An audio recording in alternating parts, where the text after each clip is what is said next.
여러분, 예수님이 부활하셨습니다. 할렐루야. 네. 예수님 부활 믿습니까? 네. 정말 믿어요? 네. 여러분도 부활할 줄 믿습니까? 네. 하여튼 우리 교회들 믿음이 좋습니다. 근데 이것 때문에 이걸 교회 다니면서도 나는 예수님 가르친 교훈은 좋지만은 나는 예수님 부활은 나는 안 믿는다, 이런 사람들이 많아요. 이 신학대학 교수도 그런 말을 했다니까. 여러분, 1963년도 무디 출판사에서 발행한 과학은 말한다, 그런 책이 있는데 여기에 미국 과학협회의 검토를 받은 책입니다. 이 책 인정을 한 책입니다. 그런데 이 책에 의하면은 수학의 확률 법칙으로 봐서 예수님에 관한 예언들이 우연히 적중될 가능성을 최대한 수학적으로 계산했는데 성경 전체에는요, 예언이 한 800개가 된다고 그래요. 근데 그 중에서 예수님의 탄생, 죽음, 부활, 여기에 관한 예언이 152가지예요. 그런데 그 중에서 이제 마태복음, 마가복음 중복되는 게 있잖아요. 중복되는 거 다 빼고 나면은 예수님에 관한 각기 다른 예언이 48가지가 됩니다. 이 48가지 예언이 한 사람에게 집중적으로 딱 맞아 떨어질 수 있는 그 확률이 얼마냐, 이걸 이제 계산돼 봤더니 10의 157승분의 1이다. 몇 분의 얼마? 157승. 여러분 감이 안 갈 거예요, 여러분. 그게 어느 정도인지. 10의 한 서너 배 되면은 뭐 이해가 되지만은 157승. 이게 이제 보통 이제 확률로 수학적으로 볼 때 10의 50승분의 1. 50승분의 1이면은 수학적으로는 절대 불가능, 그런 판정을 내립니다.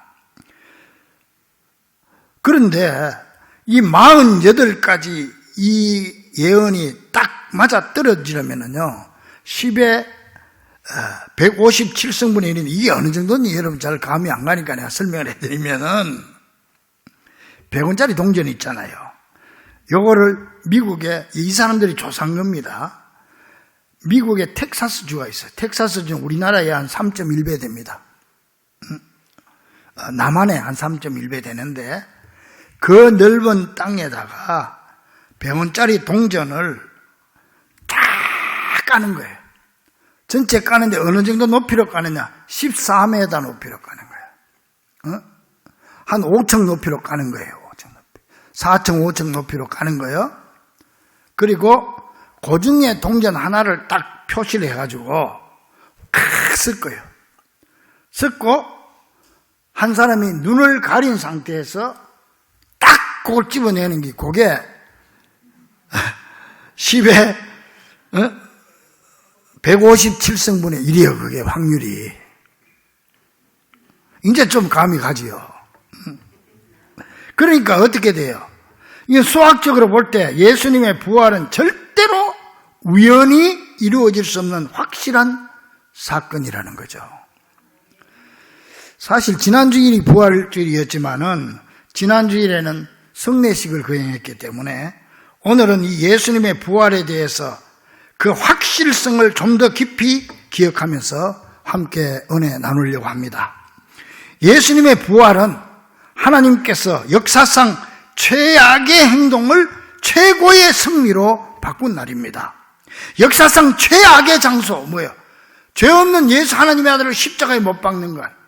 이 최악의 장소에서 최고의 승리가 이루어져, 선이 이루어져, 온 인류의 구원의 역사가 이루어졌으니까요. 그날이 바로 부활절이죠. 따라서 우리 기독교의 본질은 우리에게 무엇을 하라고 요구하는 것이 아니라 예수님께서 우리를 위해서 무엇하러 이 땅에 오셨는가 하는 데 있는 것입니다. 여러분, 우리가 예수 믿으면 자꾸 교회에서 뭘 해야 된다고 해서 아니에요. 우리는 뭘 하라고 주님이 부른 게 아니고 그건 본질이 아닙니다. 기독교의 본질은 예수님이 우리를 위해서 뭘 하셨느냐, 그걸 깨닫는 게 기독교의 본질입니다. 이 예수님의 부활은 기독교의 핵심이며 모든 교리의 중심입니다. 따라서 바울은 만약 예수님께서 부활하지 않았다면 예수 믿는 우리가 가장 불쌍한 자며 만약 우리가 부활을 믿지 않는다면 모든 것이 헛되다 그렇게 얘기했어요. 여러분 부활이 안 믿어 부활을 못 믿으면 예수님 부활이 없었다면 우리가 여기 와서 지금 뭐 하는 짓입니까? 이거 지금 여기 모여가지고 사기꾼 중에 사기꾼이 최창수 목사일 거예요. 응? 그러므로 이 부활의 복음은 하나님께서 행하신 놀라운 일에 대한 선언인 줄 믿으시기 바랍니다. 19세기에 미국의 변호사이면서 하버드 교수였던 사이먼 그린 리퍼라고 하는 교수가 있습니다. 이분은 이제 뭔 교수냐? 법학을 가르치는 법학과 교수예요. 그런데 이 타임즈가 뭐라고 얘기했냐면은 그 한 사람이 유럽의 모든 법학자보다 사법체계 확립에 끼친 영향력이 크다. 그 정도로 타임즈가 그 사람을 극찬했던 그런 분입니다. 이 사람은 유대인인데 이 사이먼 그린 리프가 하버드대 이제 법대 교수로 재직할 때 일입니다. 이 사람은 주로 이제 그 법관 중에서도 이 논문이 뭐냐면은 증거법에 관한 논문. 법정에서는 증거가 중요하잖아요. 어떻게 하면 증거를 바로 캐내고 증거를 바로 대야 되느냐, 조사를 하느냐, 여기 전문가 이 사람이 세계적으로. 그래서 증거법에 관한 논문, 이 논문을 발표했는데 이 논문이 지금까지도 많은 법학자들에게 법적 증거를 발표내는 최고의 책으로 평가받고 있습니다. 그런데 이 그린 리퍼 박사가 항상 이 강의 시간마다 이분이 하는 말이 뭐냐면은 이제 법학생들을 모아놓고 강의하는 거죠. 중요한 문제는 마음으로 판단하지 말고 확실한 증거가 있는지를 철저히 조사해야 된다. 이걸 이제 주장하는 사람이에요. 법학자니까 그렇잖아요. 근데 한 번에 이제 수업 중에 그 학생들에게 예수님을 부인하는 말을 했어요. 이 유대교인이니까. 유대교인들은 예수 안 믿거든요. 성경을 봐도 신약을 안 봐. 구약만 보지. 그러니까 예수님의 신성을 부인한, 그냥 지나가는 말로 했단 말이에요. 그랬더니 그 중에 기독교인인 한 학생이 교수님이 그렇게 증거되는 데는 전문가인데, 증거를 찾는 거는 전문가인데, 무슨 근거로 예수님을 믿지 않는 겁니까? 근거를 대보세요. 증거를 대보세요. 그랬더니 그린 리퍼 교수가 자기는 어릴 적부터 유대교 가정에 자라가지고 그냥 그랬지 이 예수에 대해서 깊이 연구하거나 생각해 본 적이 없단 말이에요. 그 말이 꽉 막히는 거예요. 그러니까 이 학생이 교수님의 그 강력한 분석 능력으로 예수께서 신성이 없다는 걸 증명해 보세요. 그린 리퍼 교수가 이게 가슴에 탁 닿은 거예요. 그래서 그게 계기가 돼가지고 그날부터 이 양반이 신약 성경을 보기 시작한 거예요. 특히 사복음서 예수님 나오니까 사복음서를 집중적으로 연구하기 시작합니다. 그는 재판을 준비하는 판사의 입장에서 예수 그리스도의 부활이 터무니없는 가짜라는 사실을 입증하기 위해서 사복음서를 철저히 평가하고 분석하고 그게 관계된 세계적인 책자들을 다 모아가지고 연구를 하는 겁니다, 지금. 그런데요, 이 예수님의 부활에 관한 자료를 조사하면 조사할수록 그 생각이 차츰차츰 변하는 거예요. 어떻게 변하느냐? 부활이 확실하다는 쪽으로 변하는 거예요. 그래서 그는 마침내 예수님의 부활에 관한 증거들을 어떤 식으로 조사하든 예수님의 부활은 역사상 그 어떤 기록보다도 의심할 여지가 없는 확실한 사건이다. 이렇게 결론을 내리는 거예요. 그래서 결국 그 유대교에서 나와가지고 기독교로 개종하고 지금은 기독교인이 된 분이에요. 그리고 그 후로 그는요 예수 부활의 정확한 역사적 사실임을 증거하는 강력한 논쟁의 걸들을 서기 시작했는데, 그 책이 바로 뭐냐 하면은 복음 전도자의 정언이라, 이런 책을 쓴 거예요. 자, 오늘 제가 그 책에 대해서 좀 말씀을 드리겠습니다. 뭐 그 정도면 믿을 수 있겠죠. 그럼 이 책에서 예수님의 부활이 역사적인 사실이라는 증거가 수도 없이 많지만은 딱 요약해서 8가지를 얘기합니다. 8가지. 첫째, 예수님 부활의 증거는 무덤을 막은 돌이 임봉되었다는 데 있다. 그럽니다. 마태복음 27장 66절에 그들이 경비병과 함께 가서 돌을 임봉하고 무덤을 굳게 지키니라 그랬습니다. 이 무덤에 막은 돌을, 이 이스라엘의 유대 나라의 무덤은 우리나라처럼 땅속에 묻어놓고 발로 꽁꽁 밟아버리는 게 아닙니다. 아니고 동굴 같은 데 있잖아요. 아니면 돈 많은 사람들은 바위를 일부러 파가지고, 그래서 그 속에 시신을, 그러니까 시신도 이제 우리나라처럼 하는 게 아니고, 그 나라는 세마포를 가지고 똘똘 머리부터 발끝까지 똘똘 감아요. 감아가지고 그 시체를 그 동굴 속에 집어넣는 거예요, 그냥. 그렇게 하는, 여러분들 왜 보면은 예수님께서 바리새인들 보고 회칠한 무덤이라고 그랬잖아요. 그게 무슨 뜻인지 알아요? 우리나라 무덤에 회를 어디 칠할 거예요?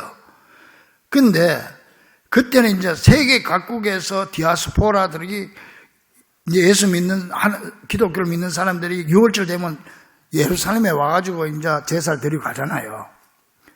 근데 세계 각국에서 이렇게 오면은 요즘처럼 뭐 잘 데가 어디 있어요? 여관이 있습니까?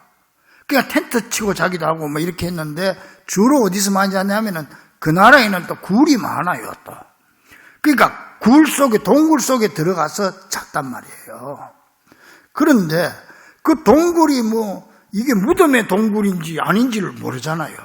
대체로 무덤도 그렇게 하니까. 그래서 그 6월절 절기가 되면은 무덤인 동굴은 앞에다가, 입구에다가 회를 칠하는 거예요. 하얀색으로. 요새만 페인트로 칠하듯이 하얀색 회를 칠한다고요. 그러면 사람들이 들어가서 거기 잘라다가, 아, 여기는 무덤이구나 하고 딴 데 가는 거예요. 그게 회칠한 무덤이에요, 그게. 자, 그래가지고 세마포로 똘똘 사서 그 무덤 속에 넣어놓고 돌을 갖다다가 무덤을 막아버린 거예요. 자, 근데 그 돌로 막은 것 뿐만 아니고 거기다가 봉인을 해서 딱 붙여요. 등기 편집해서 손 못 대게 도장 찍는 것처럼 그렇게 딱 봉인하는 거예요. 함부로 훼손할 수 없죠. 특히 이때 도장 찍은 도장은 로마 황제 인장을 찍어서 봉인한 거예요. 그러니까 뭐 누구든지 여기에 손대면은 큰일 나죠. 자, 만약 겟세마네 동산에서 예수님을 버리고 도망갔던 제자들이 다시 모여가지고, 야, 우리가 예수님 살아 계실 때도 3일 만에 부활한다고 그랬는데 혹시 부활 안 할 수도 있으니까 예수님 시체를 몰래 훔치자. 훔쳐가지고 어디 감춰버리고 예수님 부활했다고 소문 좀 내자. 헛소문을 좀 내자. 만약에 제자들이 그래가지고 와서 봉인을 한다고 하는, 자기들이 뭐 크게 죽을 수도 있는 그런 무리수를 둬야 되는데, 그 당시 예수님 제자들이 그런 용기가 있는 사람들이 아니에요. 예수님이 죽은 줄만 알고 다 도망가고 했던 그 제자들이 모여가지고 그런 계획을 짤 리가 없다.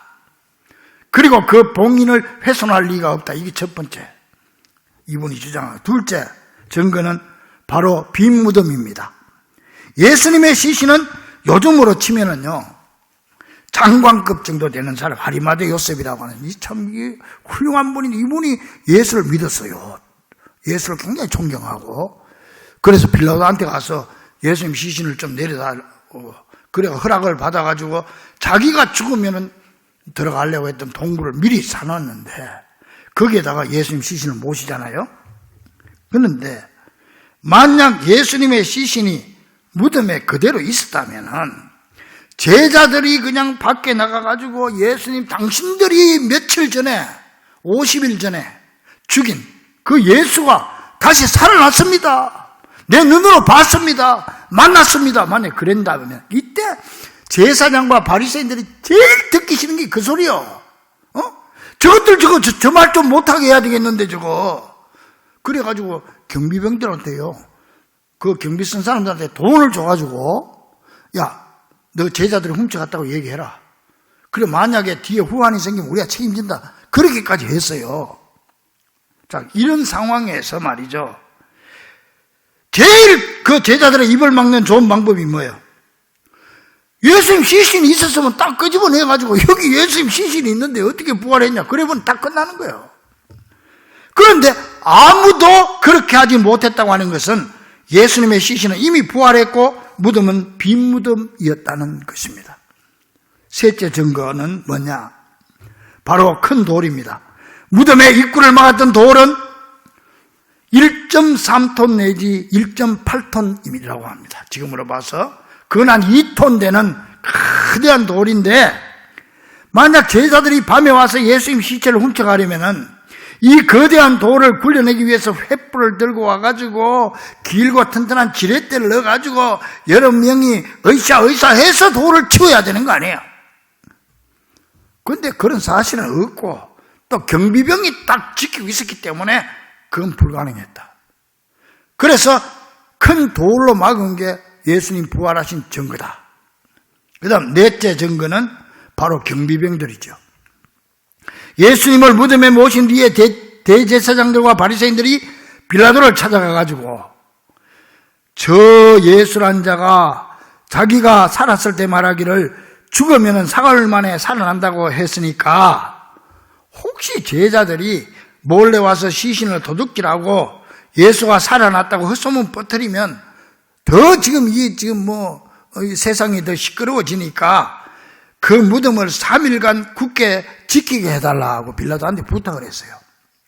그랬더니 마태복음 27장 65절에 빌라도가 유대인들에게 너희에게 경비병이 있으니 가서 힘대로 굳게 지켜라 허락을 했어요. 그래서 경비병들이 철통같이 무덤 입구에 지키고 있는 겁니다. 이런 상황에서 그 큰 돌을 옮기는 일이란 사실상 불가능한 일이죠. 만약 그렇게 하려면 제자들은 삼엄한 경비를 완벽하게 피해야 됐고 또 보초들이 새벽 늦게 밤에 졸아가지고 잠을 잤다. 그렇게 하더라도 지렛대를 들고 와가지고 그 무덤의 돌을 조용히 굴러내고 경비병이 안 깨게 해야 되고 또 경비병이 또 한 사람만 깨도 이 일이 다 안 되는데 어떻게 이런 일이 가능하겠냐? 불가능하다는 거죠. 이걸 볼 때 확실히 부활했다. 그 다음 다섯째 증거는 바로 예수님의 시신을 샀던 세마포가 부활의 증거라는 겁니다. 윌리엄 바클레이가 이렇게 말했습니다. 세마포는 흥크러지거나 흩어져 있지 않았다. 시신이 놓여있던 그 자리에 시신을 감쌌던 그 상태 그대로 놓여 있었다. 이게 이제 성경의 원래 성경은 헬라어 성경이거든, 신약은. 이걸 이제 우리말로 번역을 한 건데, 원래 원문을 보면은 그런 뜻이에요. 우리는 조금 좀 더 구체적으로 되어 있지 않는데요. 제가 지난주에 말씀드렸다시피, 번데기에서 나방이 쏙 빠져나오듯이, 그 번데기 그대로 있고 나방이 빠져나오듯이, 그렇게 예수님이 그 수위가 그대로 있었다는 거예요. 이걸 누가든지 예수님 자신에서 이거 풀어가지고 그냥, 이렇게 한 게 아니고 그대로 싹 빠져나왔다는 거예요. 그리고 이렇게 돼요. 몸을 감쌌던 수위는 몸이 있었던 그 자리에 그대로 있었고, 머리에 놓여있던 수건도 그 자리에 있었다. 이 사실은 세마포를 스스로 벗거나 남에 의해서 벗긴 것처럼 보이지 않았다는 것을 뜻한다. 마치 예수님의 시신이 세마포에서 정발해 버린 것처럼 감쌌던 모양 그대로 그 자리에 놓여 있었다는 것이다. 그래서 이 그린리퍼 교수는 이것이 바로 예수님의 부활의 증거라 그렇게 말하죠. 자, 그 다음 여섯 번째 증거는 바로 다양한 목격자들이 있었다는 것입니다. 주님은 부활하신 후에 40일간 이 땅에 계시다가 하늘로 승천했습니다. 근데 40일 계실 동안에 11번쯤 나타났어요. 그 제자들, 엠마오로 가는 제자들, 예수님 제자들이 방 안에 문고리 그릇 잠가놓고 있을 때도 나타나죠. 또 도마에게도 말이지, 내 옆구리를 만져보라고, 상처를 만져보라고. 그 예수님께서 그렇게 11번 정도 나타났거든요. 그래서 본문 5절에 6절 보니까 게바에게 보이고, 게바는 베드로입니다. 게바에게 보이고 12제자에게와 그 후에 500여 형제들에게 일시에 보이셨나니 그 중에 지금까지 대다수는 살아있다. 그렇게 얘기합니다. 예수님 부활 승천할 때 한 500명 정도가 봤잖아요. 근데 그 중에서 대부분, 이제 일부는 잠들었고, 성경에서 죽는 건 자는 거예요. 잠든 거예요. 우리 말하면 죽었고, 몇 사람은 죽었고, 나머지는 지금까지 살아있다는 거예요. 이 성경 기록할 때. 그 사람들 지금도 살아있다. 그렇게 증거하는 거죠. 그러니까 그 사람들을 볼 때 예수님이 부활 승천이 확실하다는 거죠. 그 다음에 7번째, 예수님의 부활을 가장 먼저 목격한 사람이 여자였다는 사실이 강력한 증거라는 겁니다. 이건 잘 들어보세요. 당시 유대인의 그 풍습은요, 여자들의 정언은 법정에서 인정을 해주지 않았어요. 그때 여자들은 굉장히 무시당할 때요, 인권이. 그렇기 때문에 만일 이 부활 사건이 날조된 것이고 제자들이 거짓말로 썼다면은 의도적으로 성경 기록에 여자들의 이름을 빼야 되는 거예요. 만약 신약 성경의 사복음서 기자들이 예수님의 부활을 거짓으로 기록했다면 목격자들을 여자가 아닌 남자로 기록했어야 한다는 거죠. 그러나 성경은 막달라 마리아라는 여자를 첫 번째 목격자로 기록하고 있다는 사실이 강력한 증거가 된다. 마지막 8번째, 가장 강력한 증거는 바로 부활 이후에 변화된 제자들의 모습입니다. 예수님의 부활을 친히 목격한 제자들은 많은 핍박과 생명의 위협을 무릅쓰고도 담대하게 예수님의 부활을 증거하는 증인으로 그 불과 50일 전과는 지금 180도 다른 사람들이 돼버린 거예요. 그들은 불과 50여일 전에만 해도 예수님을 부인하고 배반하고 도망가고, 어떤 제자는요, 호디불 같은 거 이렇게 두루마리 같은 거 이렇게, 그때는 옷이 또 그랬어요. 그걸 걸치고 가다가 자기가 그냥 예수님 제자인데 들킬까 싶으니까 이것까지 벗었더니 알몸으로 도망갔다고 했어. 알몸으로. 그 정도로 이 겁이 많던 제자들이에요. 이 제자들이 50일 후에 예수님이 부활하신 걸 직접 목격하고 나서는 그 모든 두려움을 떨쳐버리고 놀랍게도 나가서 수천 명 사람들에게 당신들이 얼마 전에 죽인 그 예수가 살아났습니다. 내가 눈으로 봤습니다. 내가 손으로 만져보았습니다. 이렇게 담대하게 증거하는, 그러다가 사도 요한을 제외한 나머지 제자들은 다 순교당했어요. 다 죽었어요. 그 정도로 용감하게 부활을 증거하는 사람들이 된 걸, 변화된 걸 보니까 그 사람들을 봤어도 예수님은 확실히 부활했다. 그렇게 주장하는 거예요. 그래서 이제 사이먼 그린리퍼는 이렇게 말합니다. 이런 증거들을 통해서 성경에 기록된 예수님의 부활 사건은 역사상 그 어떤 기록보다도 확실한 사실이다. 그렇게 말하면서 아무튼 예수님이 실제로 죽음에서 다시 살아나지 않았다면, 그리고 그들이 확실히 이 사실을 알고 있지 않았다면, 그들이 증거하고 있는 예수님의 부활이 진실이라고 그토록 끈질기게 증언한다는 것은 불가능한 일이다. 자, 어떻습니까? 여러분, 누가 뭐래도 예수님은 십자가에 달려 죽으신 지 사흘 만에 부활하신 줄 믿으시기 바랍니다. 그래서 본문 3절 하반절에 4절 보니까 이는 성경대로 그리스도께서 우리 죄를 위하여 죽으시고 장사 지낸 바 되셨다가 성경대로 사흘 만에 다시 살아나서 여러 제자들에게 직접 보였다. 그 사람들이 지금 다 살아있다.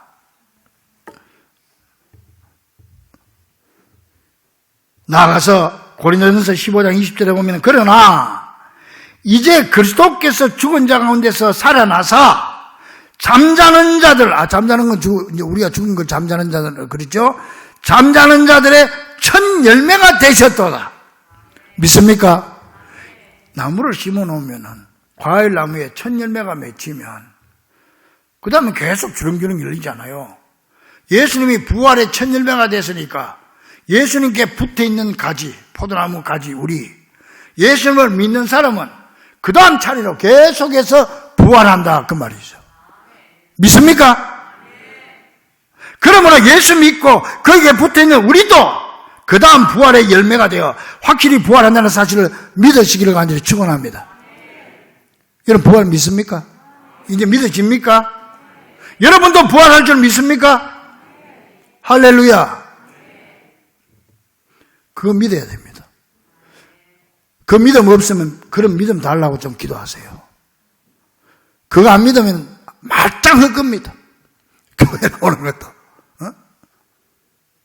그 하면 우리 하는 모든 헛것이고 아무것도 아닙니다. 여러분 다 믿어질 줄로 믿습니다. 이 믿음은 주님이 우리한테 주셔야 되는 거예요. 과학적으로 수학적으로 암만 따져도 이건 불가능한 거예요. 근데 주님이 주실 때 우리는 아멘하고 믿는 겁니다. 그건 여러분들이 확실히 구원받았다는 증거고 우리가 그 다음으로 부활한다는 증거입니다. 믿습니까? 그러므로 사랑하는 우리 중부가족들이여, 우리 모두 이 놀라운 부활의 사건을 조금 더 의심하지 마시고, 악한 마귀는 자꾸 우리에게 의심을 주려고, 야 아무리 그래도 그렇지, 사람이 아무리 그래도 그렇지, 자꾸 그럽니다. 다 물리치시고 부활신앙을 확실히 가짐으로 세상에서 어떤 고난을 당한다 할지라도 십자가 후에는 반드시 부활의 영광이 있다는 신앙으로 소망 가운데서 승리의 삶을 살 수 있기를 확실히 부활하시고 우리에게도 부활의 소망을 주신 우리 주 예수 그리스도 이름으로 간절히 축원합니다. 기도하겠습니다.